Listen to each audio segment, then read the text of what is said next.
Kelas Merah, kembali lagi bersama Ibu Marcella Sembiring. Hari ini kajian materi kita mengenai pengakuan Perserikatan Bangsa-Bangsa atau PBB terhadap kemerdekaan Republik Indonesia.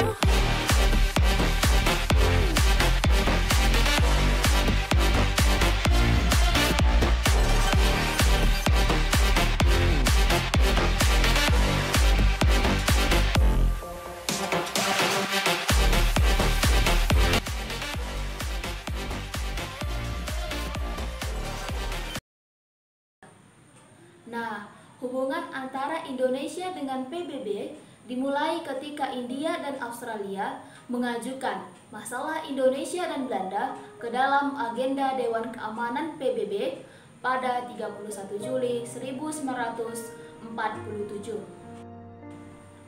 Kemudian, usulan ini diterima pada tanggal 1 Agustus 1947 oleh Dewan Keamanan PBB dan mengeluarkan keputusan yang mengajak kedua belah pihak antara Indonesia dan Belanda untuk melakukan gencatan senjata.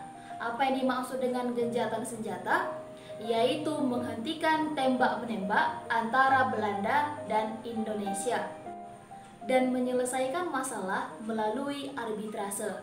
Arbitrase maksudnya yaitu melibatkan pihak ketiga yang bersifat netral.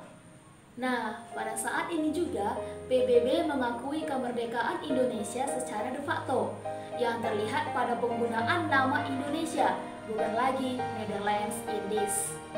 Pada tanggal 14 Agustus 1947, Indonesia menindaklanjuti ajakan PBB untuk menghadiri sidang Dewan Keamanan PBB. Ini merupakan kesempatan bagi bangsa Indonesia untuk melakukan pembelaan tentang konflik antara Indonesia dan Belanda. Nah, salah satu perwakilan dari Indonesia yang hadir pada saat itu yaitu Sultan Syahrir dan kemudian mengajukan beberapa hal, yaitu sebagai berikut.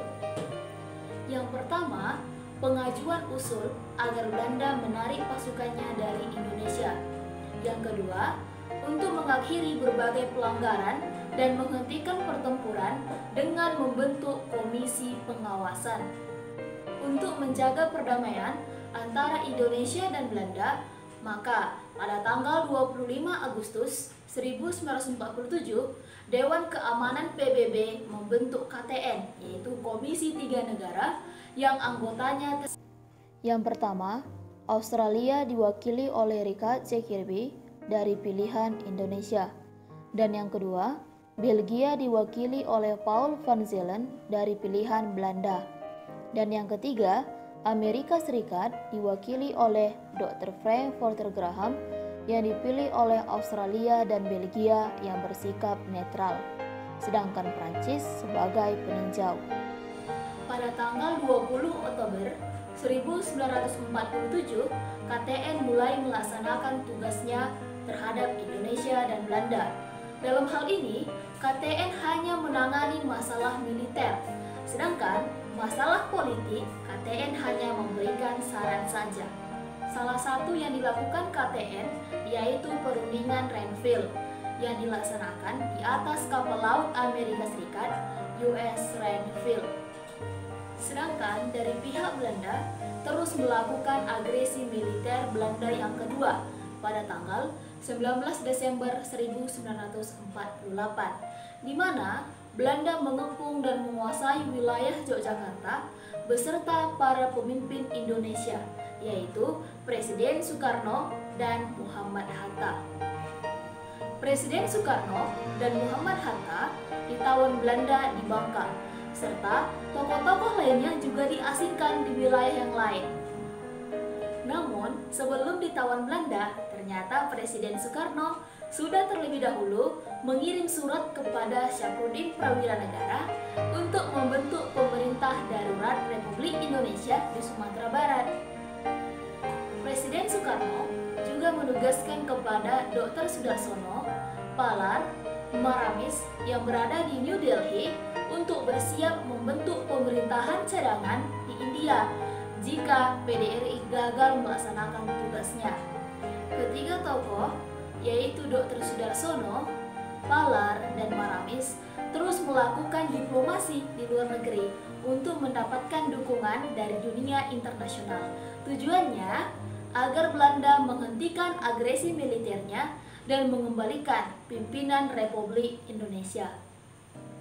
Pada 24 Januari 1949, Dewan Keamanan PBB menggelar sidang untuk membahas agresi militer Belanda yang kedua. Pada 28 Januari 1949, Dewan Keamanan PBB mengeluarkan keputusan untuk mendamaikan Indonesia dan Belanda, yaitu yang pertama, Belanda harus menghentikan semua kegiatan operasi militernya dan Indonesia harus menghentikan aktivitas gerilanya. Yang kedua, antara Indonesia dan Belanda harus mengupayakan perdamaian kembali. Yang ketiga, Belanda harus memberikan kesempatan kepada para pemimpin Indonesia untuk kembali ke wilayah Yogyakarta dengan secepat mungkin. Kemudian, Dewan Keamanan PBB mengubah nama KTN menjadi UNSI, yaitu United Nations Commission for Indonesia. Anggota dari UNSI yaitu Greely yang mewakili Australia, Hermans yang mewakili Belgia, Merle Cochrane yang mewakili Amerika Serikat. UNSI ini diberi wewenang yang lebih luas daripada KTN, yaitu untuk menghasilkan perdamaian antara Belanda dan Indonesia. Keputusan yang sudah dibuat oleh PBB ternyata tidak dilaksanakan oleh Belanda. Bahkan, mereka melakukan propaganda terhadap Republik Indonesia dengan mengatakan bahwa Republik Indonesia itu milik Belanda. Kemudian, terjadilah serangan umum pada 1 Maret 1949 di wilayah Yogyakarta yang mematahkan propaganda yang sudah dilakukan oleh Belanda. Akhirnya, terjadilah desakan dari internasional terhadap penyerahan kedaulatan Republik Indonesia dari Belanda. Dewan Keamanan PBB melalui UNSI terus mendesak Belanda untuk melakukan penyerahan kedaulatan kepada Indonesia hingga konferensi meja bundar dilaksanakan.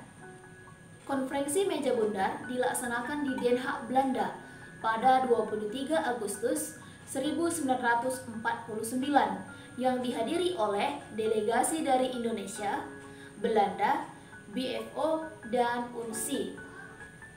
Nah, dan hasil dari konferensi meja bundar yaitu Belanda secara resmi menyerahkan kedaulatan Republik Indonesia pada 27 Desember 1949. Dan Indonesia secara resmi menjadi anggota PBB pada tanggal 28 September 1950. Sekian materi kita dalam kajian ini. Di lain waktu kita akan sambung dengan materi-materi selanjutnya. Salam jas merah untuk kita semua.